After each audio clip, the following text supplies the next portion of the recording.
கோயம்புத்தூரில் சரவணா ஸ்டோர்ஸ்க்கு ஆப்போசிட்டில் ஃபல்லூடா பாதாம் மில்கெல்லாம் ஒரு ஜி விற்றுட்ருப்பாங்க. மேக்ஸிமம் நிறைய பேர் குடிச்சிருப்போம். நானும் ரெகுலராக போகிறவங்க தான். ஆனால் இந்த முறை ஜி வந்து கொஞ்சம் வியக்க வச்சுட்டாங்க. என்னென்னு கேட்டால் 3 ஃபல்லூடா ப்ளஸ் வந்து ஒரு கோன் ஆர்டர் பண்ணியிருந்தோம் பையனுக்காக. அவங்க வந்து கோன் குழந்தைக்கு அப்படின்னு தெரிஞ்சதும், இல்லை எனக்கு காசெல்லாம் வேண்டாம், எனக்குன்னு ஒரு தொழில் தர்மம் இருக்குது, குழந்தைக்கெல்லாம் வாங்க மாட்டேன் அப்படின்னு சொல்லிட்டாங்க. என்னடா அப்படின்ற மாதிரி இருந்துச்சு. அதேமாரி பசங்களும் ஒரு வண்டி மேலே உட்காந்துருந்தாங்க. அந்த வண்டியோட ஓனரை நான் வந்து ஏதோ பேசஞ்சர் மாதிரி பக்கத்துலேயே நின்றுட்டு இருந்தாங்க.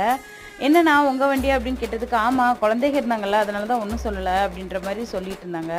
உடனே ஜி வந்து அவசர அவசரமாக அவங்க சிந்தி வச்சுருந்த ஐஸ்கிரீம் அது இது எல்லாத்தையுமே துணியை வச்சு நீட்டாக தொடச்சி கொடுத்துட்டாங்க. என்ன ஜி இவ்வளோ பாசக்காரங்களாக இருக்கீங்க அப்படின்ற மாதிரி தான் இருந்துச்சு. இதை தவிர வந்து ஜியோட கடை எப்பயுமே அப்டேட்டாக இருக்கும். யார் நோட் பண்ணீங்கன்னு தெரில, அவங்க கடையிலேயே வந்து கை கழுவுறதுக்கெல்லாம் வந்து டேப் செட் பண்ணி வச்சுருப்பாங்க. ஆனால் ஒரு சொட்டு தண்ணி கூட கீழே சிந்தாதுங்க, அவ்வளோ நீட்டாக வச்சுருப்பாங்க. அதை தவிர பார்த்தீங்கன்னா டிஷ்யூ பேப்பரும் இருக்கும் தொடச்சிக்கிறதுக்கு.